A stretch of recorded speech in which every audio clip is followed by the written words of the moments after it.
Hey, what's going on, everybody? David Noe with SpeakEasy HR, presented by Payroll Partners. It is end of June. We're at episode 36. I cannot believe how fast this year is going, but we are back at it after I was off last week. I was out of town, and I am ready for an awesome summer of guests. And today we have a local guest from the area that I live in, and cannot wait to have her on. We've been talking for quite some time, so Dr. Angela Crawford, welcome to SpeakEasy HR. Thank you, David. Thank you so much for having me today. I'm super excited to be here. And I know you and I share such a passion for people and HR and what we're doing out there in the workplace to help one another. And I will say here locally, I know you're excited because we actually had a nice summer weekend too. So it was hot. It was hot. It's summer, and I got a new toy for the summer celebration. So play that a little bit here and there. But yes, it is summer. If you are on vacation, obviously appreciate everyone being a part of this episode. And I know some did sign up to watch it live on YouTube and LinkedIn. So if you are watching live, the comment section is open. Feel free to ask questions along the way. But for those who are new to SpeakEasy HR, welcome. Thanks for joining. My name is David Noe. I started this almost a year ago now. So July, we have a lot of fun, exciting guests that will bring a lot of laughs. Cannot wait for those. And it's just been a really fun last year of doing this and meeting people and talking to them about day-to-day hard topics, easy topics, and just getting to connect with people like Dr. Crawford. So SpeakEasyHR.com is where you can find all previous episodes. You can find the blog. I'm doing a weekly blog, Word of the Week. This week is inspiration. So if you need a little inspiration in your life or know somebody, go out to the Word of the Week blog and find that. So we have a few things to get to before we get to the actual topic that you are bringing today. So we have the world famous envelope icebreaker game to play that I know everybody that has been on before has enjoyed this. It's just a fun icebreaker game to get to know the guest a little bit more. So I want to hear about your background a little bit and understand what you have done up to this point. So for those who are not familiar with the envelope icebreaker game, we have 15 envelopes. They all have a number, 1 through 15. So while this is quickly playing to transition to this part, Dr. Crawford, if you would like to pick a number 1 through 15, you get to figure out what's in that envelope. So think about it, and I'll give you a few seconds to decide.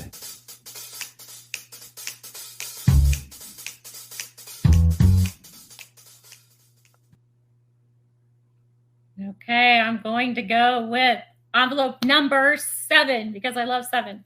Number 7. Yes. Let's see what we have. All right. Number 7 envelope icebreaker game is, when you were in grade school, what did you want to be when you grew up? When I was in grade school. Good question.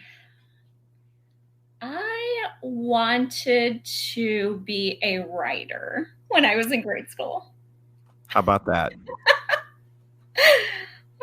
If you read my book at all, you'll hear that I struggled a lot in grade school. So there were probably times when people thought, is this girl actually going to make it to high school? But yeah, one of my teachers, she said, I wrote an essay. I remember she said, you are a really good writer. And it was one of the first times I actually heard, a positive about something because I struggled in so many subjects. And so I thought, okay, well, I'm going with that. I'm going to be a writer. That's awesome. Well, I know a lot of people are not doing what they said they were going to be doing in grade school. And I'm one of them. I wanted to be a marine biologist, and I am nowhere near a marine biologist. So then I want to be a professional golfer, and that didn't happen. So I wanted to be a ballerina at one point, and then that didn't happen either. So there are lots of those dreams, David, that we kind of, push forward, right? I wanted to be a ballerina at one point, writer, an attorney. I mean, the list goes on, right? Yeah. Well, marine biologist, do you still get to see a lot of You know, no, I did a lot of fishing growing up, and I still do here and there. So I used to enjoy just going out to the lake. Grew up on Lake Erie, went fishing, and go to Florida, go fishing on the beach, and so I just enjoyed fishing, catching new fish, sharks. I was really fascinated by sharks, and so I was like, well, somebody's got to do a job when it comes to like animals, marine life, but. Yeah, so maybe sometime in the future I can do that again, but probably not. But we're going to have multiple careers. That's the key, right? That's right. We're going to have many different careers, many different seasons. You never know. That's right. So we are live on LinkedIn and YouTube. It is episode 36 of SpeakEasy HR. I can't believe that. I'm going to give you one more number so we can take out 7. So what other number would you like? Let's go with 15. 15. All right. I like it. There's still some that no one has even picked yet, so I might have to switch them up for the next year of episodes. All right. This is a good one. What is your favorite band growing up? Oh, goodness. My favorite band. There were so many. Actually, I liked Rush. Rush. Okay. Yeah, I liked Rush. I went to the concert. They were great performers. But I really loved all kinds of music. I was a little bit of an anomaly with my music taste. I would like everything from Tanya Tucker to Rush to, I went to an Iron Maiden concert, which nobody would ever guessed I had done that. I just love music. Michael Jackson. I mean, you name it. I just have loved it. What about you? What was your favorite concert you've gone to? I would say Garth Brooks. I went to that not too long ago. Absolutely loved him. I saw him for the first time. I remember I was at a fair in Dayton before he was really big. And it was like a little country fair. And he was there. And I stood out in the rain and watched him. And oh my goodness, I heard the dance. I almost had tears in my eyes. I was just like, this is the greatest thing ever. And it was a really small venue. And then, of course, my husband, a couple years ago, he took me to another concert. And of course, it was a huge venue. But that was my favorite. Yeah. How about you? I've went to a lot of concerts growing up. I haven't gone to as many, but growing up in Michigan, there were some venues that I went to. And so I saw Fleetwood Mac back when I didn't really appreciate Fleetwood Mac back in the day when my dad got tickets and my sister and I went. But I mean, Beastie Boys, Eminem. I mean, I've been to a lot of different genres of music and a lot of rap. But yeah, country's great. I mean, I've been to some good country music concerts, and Tyler Childers is one of my new favorites. Still, for last few years, I've gotten to see him a couple times. So it's amazing. How many different types of music? I mean, that can really, and inspiration. That's your word this week. Yeah, absolutely. I mean, it does inspire you when you hear different types. I mean, I listen to all different types. Jelly Roll. I mean, you name it. Yeah. Well, good. Well, thanks for playing that. Hopefully you enjoyed it. It wasn't too difficult. Questions were pretty easy. So just like everybody else, Dr. Crawford, when I talk to people about coming on SpeakEasy HR, I really try to find something that they are passionate about bringing to the podcast. And so when you had talked about some of the things you've been working on, and you obviously have written a book that we'll get into, but you brought this topic, and I was really fascinated by it. I didn't know what it meant, but the Superpower Pyramid, I was kind of like, okay, this is not something I've heard of before. And so I loved it that you had brought this to the show. So if you want to just kind of explain a little bit about your background and kind of what led you to do this kind of work. I know you've worked, in a local college. You've done some work with the education part, but go back as far as you want, but just kind of bring people up to speed on where you've been. Yeah, I went to the University of Cincinnati, so Bearcat. And then I was in banking for about 20 years. And I worked for Citibank and some other banks. And then I went into consulting and marketing. I was in operations, sales, you name it. And I will tell you that I started my PhD program. And I was just like looking out there, and I was seeing so many challenges with businesses. Yeah. And in your role, David, what are some key challenges that you see with smaller businesses, especially? Oh, we would have a long conversation. Where do we begin? Where do we begin? I'll tell you. Technology. We'll start there. Technology to manage a business and pay people. How about that? Yeah, all kinds.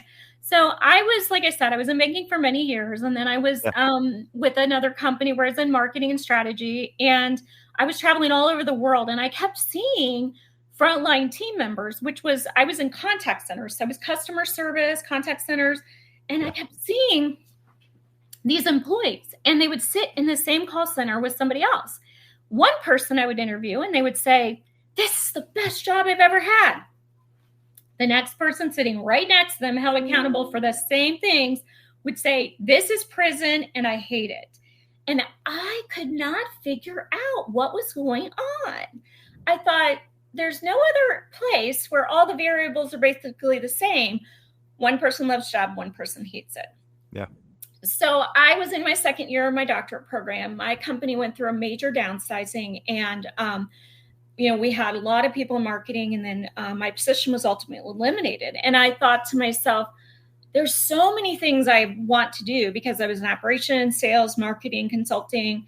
I was all over the world traveling. And I said, you know what? I'm going out on my own. I'm going to be a consultant. And I'm also going to continue my PhD, which I did.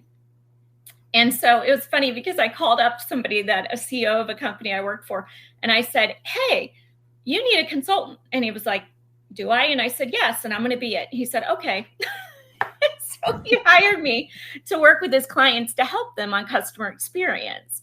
Yeah. And so the way this all kind of came about was that I opened my business in 2013, and I continued my PhD studies, and I helped strategy. I helped in marketing, customer experience. I was a fractional CMO for a company for a little while, and I was a researcher. And so I did all these different things while I had my business. And then when I graduated with my doctorate, as I was with my studies there, I'd studied across 23 countries, what ignites passion within people for work. And that was my dissertation, was frontline employee passion.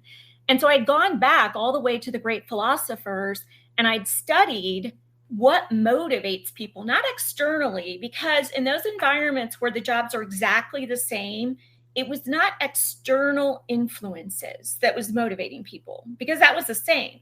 Right. It had to be something internal.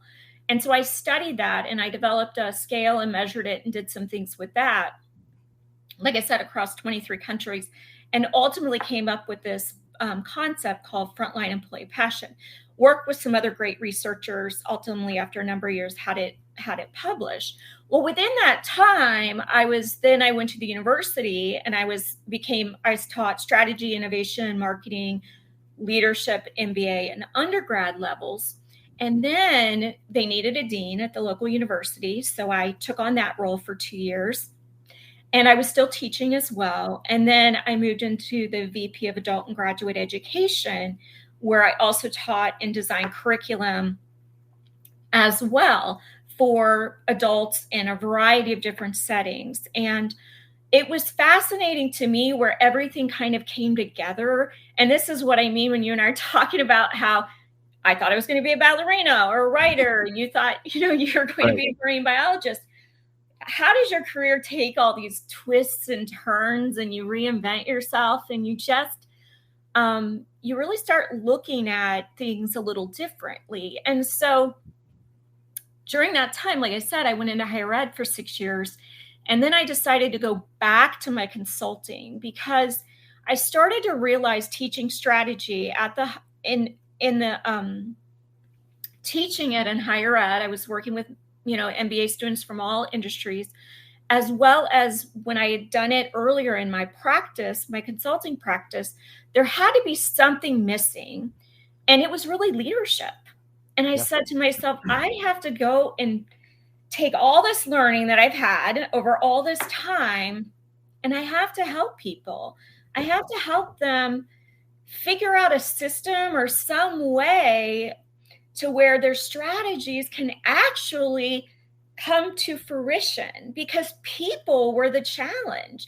Like, Right. we'd have this great strategy and we could not get it implemented because we had leadership problems. We didn't have the people in the right places. Clients didn't have all these things. So I left higher ed a couple years ago.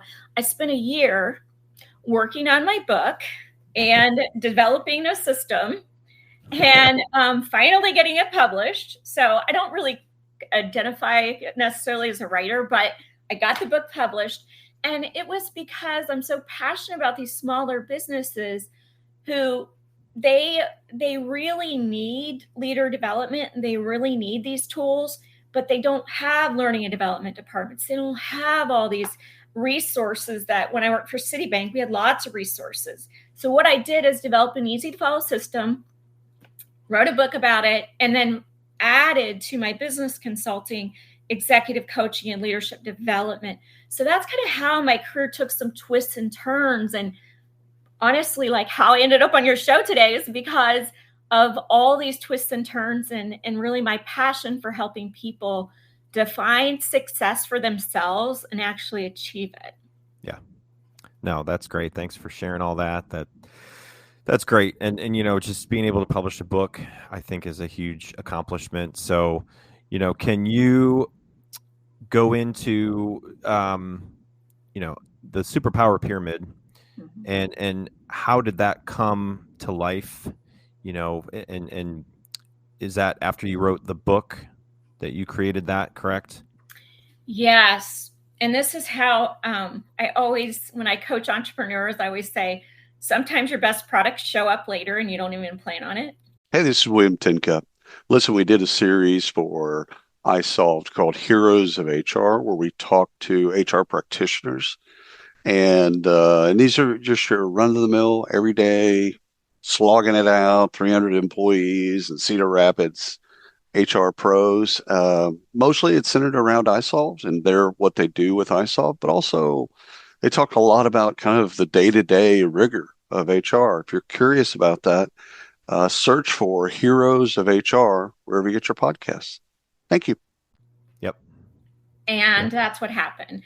So self-awareness is the first step in the system. And what I was doing is I was working with clients, and I use a lot of assessments, and I have my favorites. Yeah. And we would use the assessments, and then they would say, well, they would just kind of push off to the side. And I would say, how can I bring this to life? And a lot of people will tell you that they also work so much to fix their deficiencies, or they think they have to know everything as a leader. And so what I wanted to focus on is helping my clients really develop what are your 3 core superpowers. Yep. And that way you can build a team around you who can complement you with an E, not an I. Like, you know what I mean? You want to have them complement you in what you do. So that's how the Superpower Pyramid came about. I had clients saying, wow, I love this. Wow, I love this. Can you do this for my boss? Can you do this for your team? And that's literally how it all came about, by people experience it, seeing the power of it, and wanting to share it with other people. Yeah. So you described for me using the 4 assessments to come up with someone's superpower. So how did you choose those 4? Yeah, people ask me all the time, what assessments, which ones have you taken, David? Do you know which assessments, self-assessments? DISC, Strengths Finders. There's probably others that have come and gone, but those 2 come to mind for sure. Yeah, and those are 2 on my list. Yeah. What I did is I looked at the ones that were most powerful for my clients. Yep. And I'll tell you a little story about DISC. So years ago, we did DISC, right? It was before Wiley introduced their circular workplace version, and it was the graphical one.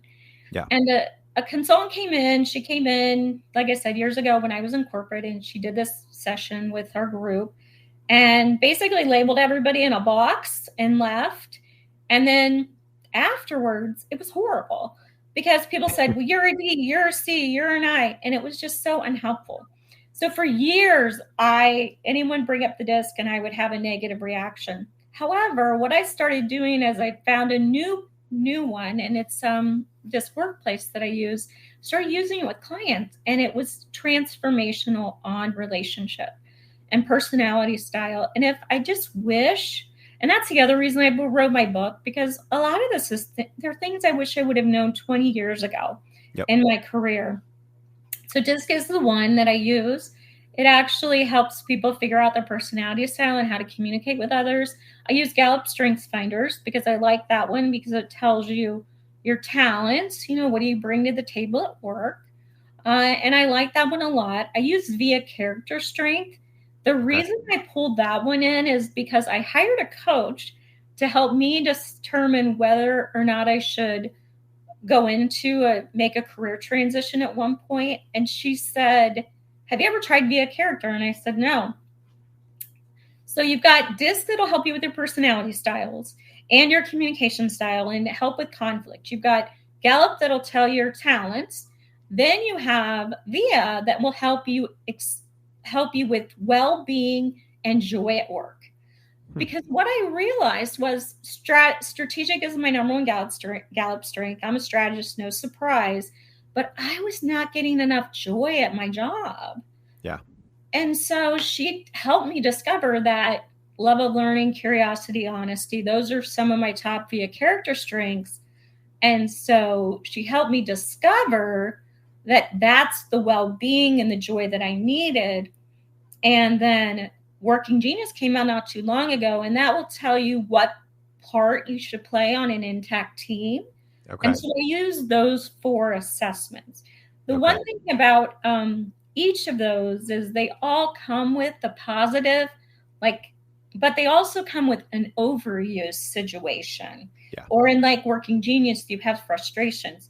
So we have our balconies and our basements of each of those. So those are the 4 that I have used. Some of my clients like Enneagram, and I use Enneagram. If people do it, I'll talk to them about it. Predictive Index, but those are the 4 that I use for the Power Pyramid because they work the best for this purpose. Gotcha. Okay. So we are live on LinkedIn and YouTube with Dr. Angela Crawford talking about the Superpower Pyramid. So you did give me an overview visual that I was going to pull up. And this was something that you wanted to dive in a little bit more. So kind of walk us through this a little bit, if you can, and kind of explain this layout for us. This is this is my book. So this is my book in a nutshell. This is the whole book and all the chapters in there. And it's funny with my book. So here's what happened. Love of learning being one of my top VIA character strengths. This book was 320 pages. And I read it a couple Thanksgivings ago. And I was like, I don't want to read this book. It is so academic and it's so boring and it's so full of all the research. Yeah. I was like, I ripped that whole thing apart, literally from Thanksgiving until the February when I turned it into the final to the publisher. I ripped the entire book apart. And I said, just the facts, Jack. That's all you're getting. And I literally ripped it all apart and I created the 7-step system. It was always organized in this fashion, but it had way too much information. I'll also say I got a little vulnerable in it. I told some stories I don't think my husband even knows about, but that's another topic. But I just turned it into this system because, and really at the core, it's self-awareness, understanding, communication, culture, expectations, engagement, and development. And then within each of those are subsections. So where the pyramid fits is really in the self-awareness piece of the puzzle. And you have to assess yourself, do the assessments, figure out yourself. How can you adapt to other people? You have to get feedback from other people and listen to it and reflect. Right. Understanding is really about knowing your role, the key stakeholders, the organization, fitting there. I put conflict in communication because I wanted to take the power out of it, because that's probably one of my number one workshops is conflict. whether it's crucial conversations or I have my own model of conflict resolution. That one fits there. And then I have another 8 C's of communication. These are things that I teach a lot of clients about how can you improve communication, and then naturally coaching. And so these are each of these sections, and I won't go through them all in detail. They all revolve around trust, because that's truly the foundation of leadership. That's truly a foundation of every relationship. And so this is pretty much the book in a nutshell. And the Superpower Pyramid is that self-awareness piece. And once you get that right, everything else just starts to flow in place. Yeah. So what do people value most in the process of completing, the assessments and ultimately discovering their superpowers? I think they value the way that they're learning that, it's okay not to be perfect in everything. I had a woman last Friday. I do leader development for a local organization, and we have 50 leaders. We've had 50 leaders in the program. And I've been talking to them about what they got most from the program over the last couple of years. And she said that her biggest takeaway was knowing she doesn't have to be good at everything. And it's okay. Yeah. Because, and I think about her, she's, probably very early in her career. And I thought, gosh, what if I knew that? Right. Like, what if I didn't kill myself trying to do everything, and what if I really learned early in my career that I could give other people a great gift and letting them use their superpowers and letting them give people the gift, give them that gift. But unfortunately, I feel like a lot of us, especially as we move up the corporate ladder, we just forget. We assume that a lot of the assessments that we've taken, everybody took the disc, everybody's taken the Gallup, whatever, or the leadership lessons we've learned, everybody should know that.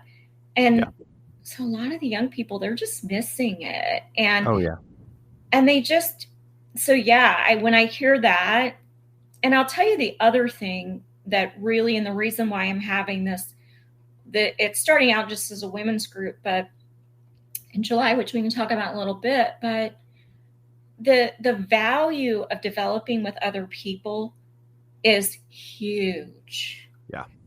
I told this group on Friday, I was getting their feedback on the sessions because everything I do is customized. It's all based on the individual and organizational need. And I said to them, the content I provide you is only 50% of the learning. Yep.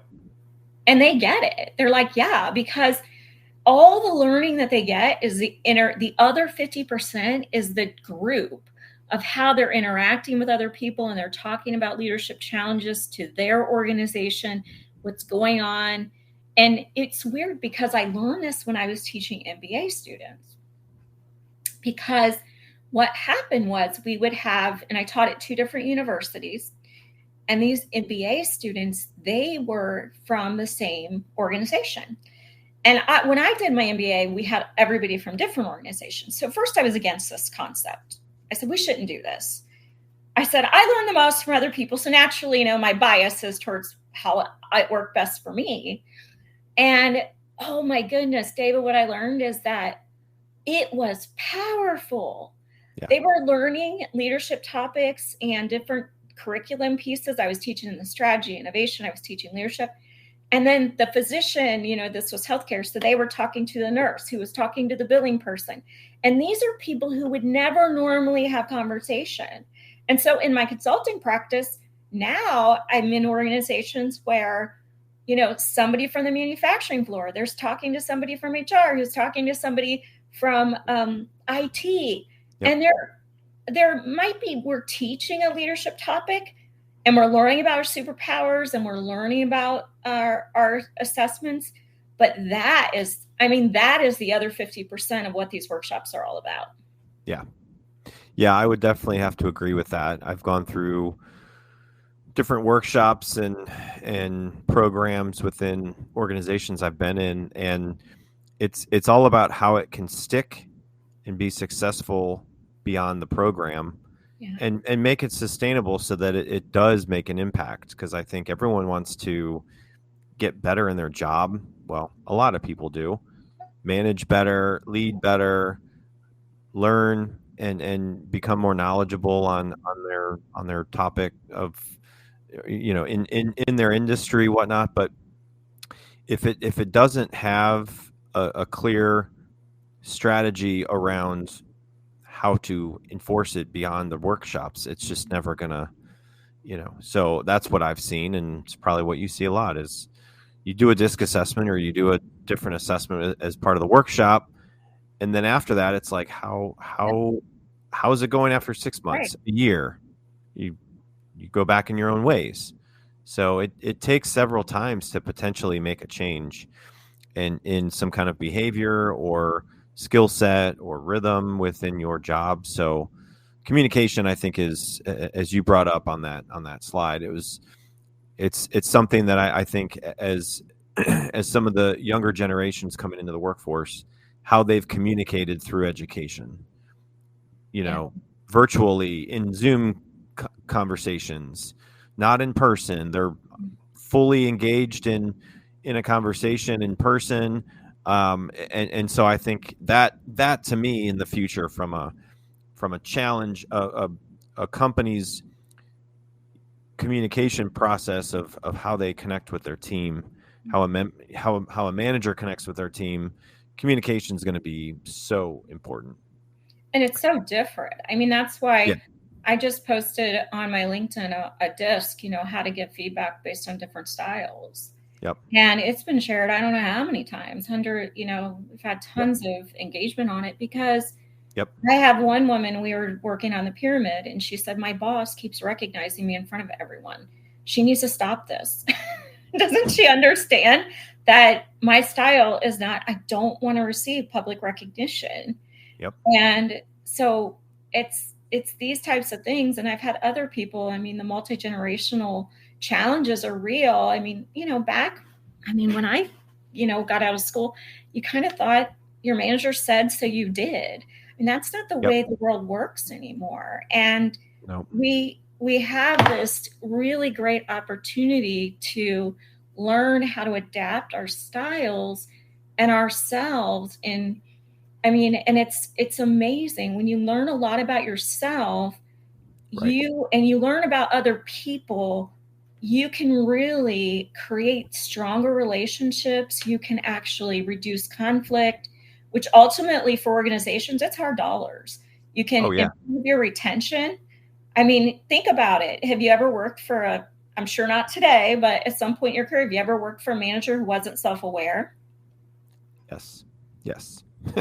And one who wouldn't adapt, and one who was just, you think about the organizational havoc, honestly, that they wreak on an organization because they're not self-aware. They aren't being adaptable. And, I get excited. I know I talk a lot, but I get excited because these are not challenges that can be solved by AI. One of your guests, Tim Sackett, I was listening to your podcast with him, and there's so much about our work can be solved by AI. Let's be real.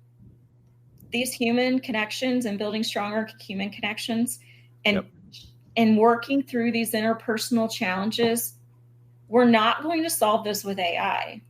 Nope. Definitely not. I was going to bring this back up. I didn't know if you had anything else to comment on. Let me see if I can move myself because I'm stuck on the side here. Trying to make it bigger for you. Was there anything else on this slide that you wanted to bring up? I know we've talked about communication. Mm-hmm. I think mindset is important. I do a lot of work with people with their mindset and innovation and strategy. Like I said, I'm a strategist.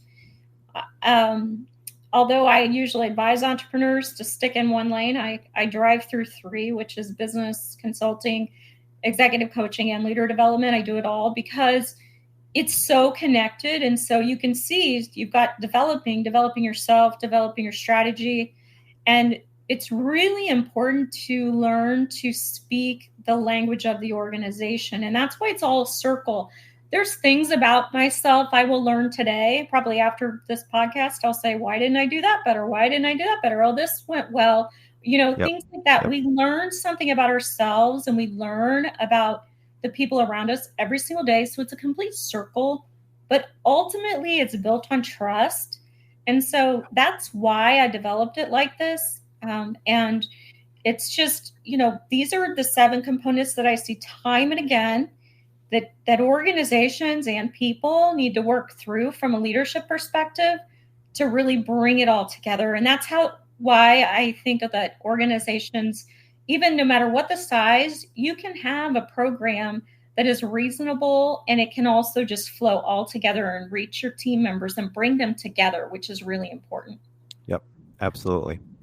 So we are live on LinkedIn and YouTube. If you have any questions that come to mind, someone else might be thinking the same question. So throw it in the chat. Would love to hear from anybody watching live out there on LinkedIn or YouTube. So Dr. Crawford, how do people and organizations use the Superpower Pyramid that you've come up with? Can you give us maybe a real life example or a recent situation? Yeah, it's usually about what it is it's about having each individual go through the assessments and then bringing the team together. And that's how we're using it.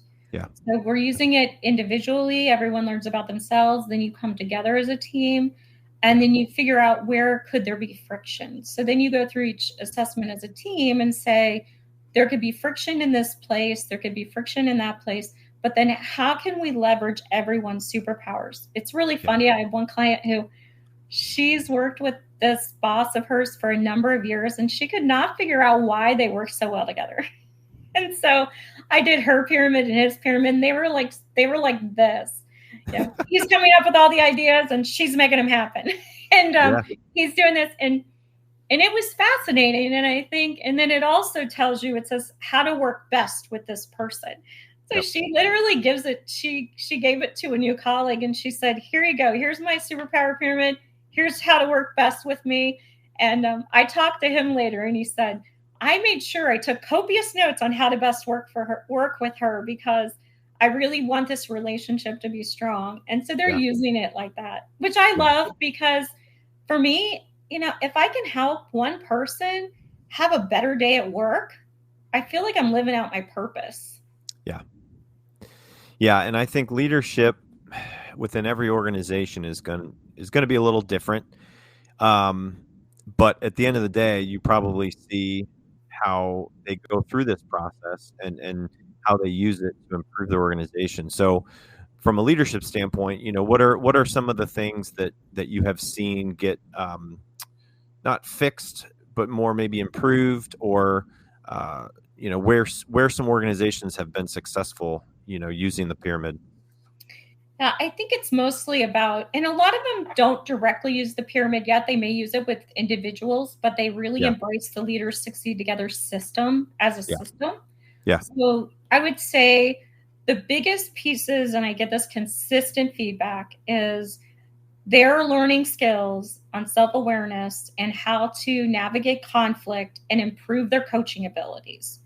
So these are leaders at all levels who are learning to be more self-aware, to adapt their style, to understand themselves, adapt to other people. They're learning how to reduce conflict, and they're also learning how to coach.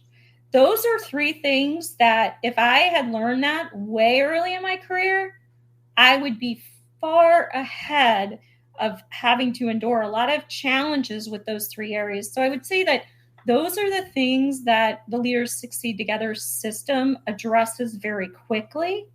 And then, like I said, it's very customizable. I had a client contact me. They're going through a merger and acquisition. So we started working on it. We did a change leadership program for them. And we helped them figure out how could they deal with the change, and how could they best implement changes. I've done everything from redesign performance appraisal systems and rewards and recognition systems to all different types of things. But I think the overarching Leaders Succeed Together system, and where this pyramid really fits in, is to ultimately help people learn about themselves, and build better connections with the people around them. Yeah. Is it, I guess, from an organization size, have you found that it doesn't matter the size of organization? I mean, it's going to help anybody, or is there really kind of that range that really you've seen a lot of success based on how many managers and what the leadership structure is? Yeah, great question, David. I would say that anybody could pick up a book and read it. There's millions of books out there. Yeah. The way this system is designed is typically most of my clients have one or two people in HR. They're usually privately held. They have a leader who truly believes you can develop people, and they care about their team members. Yep. My business is 100% referral. I'll just be open with that. Yeah. It almost is it's been referrals since 2013. People say, hey, you got to talk to Angela. And that's how all my business comes to me. And I love that because most people are aligned with my values, which is I really care about people and I want to see people and organizations grow. That's my passion and my purpose. And so I would say that those are typically the organizations that I work with. I think the larger organizations, they have a lot of money to spend on learning and development resources and maybe really high paid outside speakers and all those other things that I experienced when I worked for large organizations. And I got a lot of value out of a lot of that. But my goal is really to help those organizations that are smaller.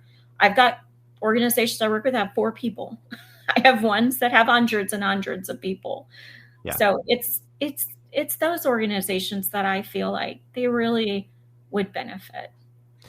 Yeah, I think a lot of organizations that are smaller may not make it as much of a priority, and they won't budget for this kind of stuff. They just assume people are going to come to work and get along, and you won't ever see someone quit because of how they were managed, and you have engaged employees, and it's like a perfect scenario, but it like never happens that way, right? Like it's always, well, not always, but there's probably times where people come to you and say, hey, I've got a problem. Mm-hmm. Now I need to fix it. I need you to help me fix it, versus, hey, we don't have problems yet, but we want to be proactive and get out in front of them as they might happen as we grow or go through acquisitions, whatnot. So I think the more proactive a company can be is super important.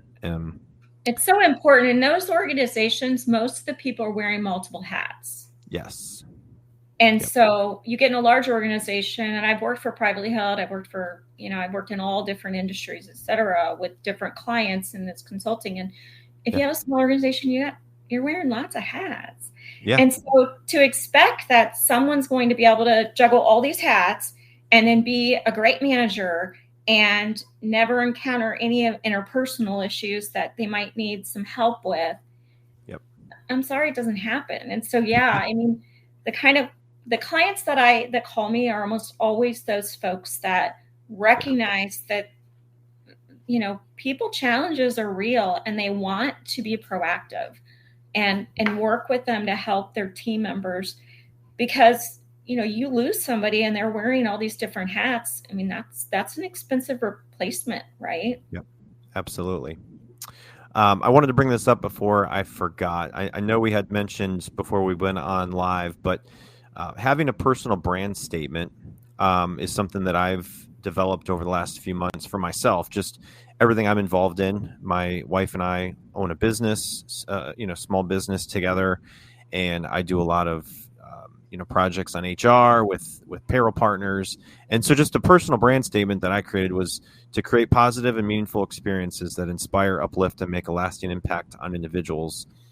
I'm assuming a lot of people in HR have a similar statement of some sort to try to help others and support them within their organization. So do you have any kind of personal brand statement or something that kind of aligns with that? Yeah, I think mine is all about helping people and organizations grow. Yeah. That is really what my life mission is. And, I do volunteer work as well. I get involved in I do some angel investing. I work with entrepreneurs. Even in my local church, like all these things. And what I truly feel like my purpose is helping people and organizations grow. And I think that's my statement. Yeah. I think people always need that. Anybody can start a business. I think we've seen that, even just different kinds of businesses, from entrepreneurship, with just even some young professionals that are finding ways to have a service or some kind of company. Like they don't know how to manage people. They don't know how to run a business, right? So like, how are they learning it? So like, what you do in your day-to-day work, I think, is so important and so helpful. And just, I think a lot of organizations don't focus on it enough.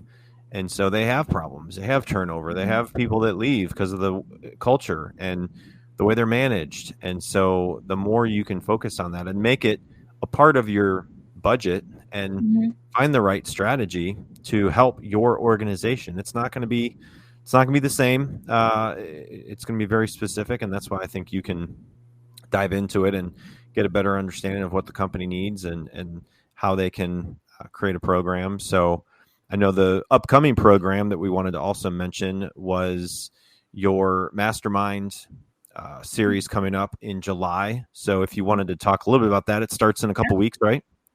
Yeah, I came up with this idea because I had a couple women ask me if they could do the Superpower Pyramid. And I said, well, we learn best in groups, so let's get together and do it. And so I've got 6 women signed up so far, and they're absolutely amazing women. And it starts on July 10th. And I think many of them are getting their company to support them. Yeah. It's $11.98 if you come by yourself, but I have a really big special, which is $5.99 if you bring a friend each. So it's a lot of us love buy one, get one. So it's a buy one, get one free, because I really think that can be helpful. It also includes all your assessments. It includes group coaching. It includes some videos and a lot of different pieces of that. And so I'm really excited about it. We start July 10th. It'll be on Thursdays. So just take your lunch hour. I was talking to somebody over the weekend who's planning on doing it. And she's saying, I'm just going to extend my lunch hour on Thursdays for 6 weeks, 11:30 to 1 Eastern. So yeah, thank you for mentioning that, David. I'm excited about it. Like I said, I work a lot with organizations and within the same organization. But this one, it'll be a cross section of folks, just women who are interested in developing themselves and who want to really take that next step to develop their careers. Yeah, that's awesome. And if somebody wants to connect with you on LinkedIn about the program or send you an email, what's the best way to contact you? Find me on LinkedIn for sure. Angela Crawford on LinkedIn. You'll see me out there quite a bit. And awesome. I definitely would love to chat with anyone. Like I said, I think that leadership it's a huge responsibility. And if you think about it, we're all leading ourselves every day. And sometimes that's the hardest job I have. It's just leading myself, right? Yep. Yeah. And so that's what's a lot of fun when I get to talk to people, and especially in these types of organizations that I really enjoy helping, which are those, that are smaller, they're growing, they're going through the growing pains. They want to grow. And what happens a lot of times is we hire people like ourselves. It's our typical bias, right? Yep. And so that's why I think the Superpower Pyramid can be very helpful, along with a lot of other things. I joke with the folks that are in some of my workshops, and I said, I'm like giving you another tool for your leadership garage, but this one you got to pull out in this situation or that situation. And then I'm like, and you have to actually use these tools, not the ones that are in your real garage. That's right. Yeah, you got to put them to work for sure. So, definitely. No, this has been great. I really appreciate your time coming on and sharing a little bit about this and your work. And I think what you're doing is very important. And best of luck on your future projects. And certainly, hopefully, we can stay, connected and everything. And if I hear anybody out there that's needing some of your work, I will send them your way, because I know there's a lot of companies that need your work for sure. So this has been a lot of fun. I appreciate you coming on. Anything you want to add before we get off? I just want to thank you, David. I just really enjoy the time that you spend putting this together, and your passion for people and your passion for HR. And we have to support one another, and we have to get ideas out there and really help our team members grow and develop. And I just want to thank you for inviting me here, for listening to my story, and for really, sharing the passion that we both have for helping people be more successful. Yeah, no, I appreciate that. Yeah, no, it's a lot of fun to meet and connect with people like yourself. So I always enjoy it, and I learn every time I have somebody on. I always rewatch them and listen and try to find things that I didn't catch the first time, because there's a lot behind the scenes that no one sees other than me. So I'm doing all of that myself, and so trying to keep everything in order. Sometimes I go back and rewatch something and I catch something I wasn't fully grasping the first time. So anyway, appreciate your time to come on, and hope you stay nice and cool in this hot June that we have going on right now in the Midwest. But hopefully we'll talk soon, and appreciate your time. And we have some fun, exciting, hilarious guests coming up in July, so I cannot wait to announce that. But the next one will be in a couple of weeks, July 7th. So tune in for all of the information. I did post it on LinkedIn. It's with a comedian that does HR comedy. So look out for that. But appreciate your time, and we'll talk to you soon. Thank you so much. You take care. Bye now. See ya.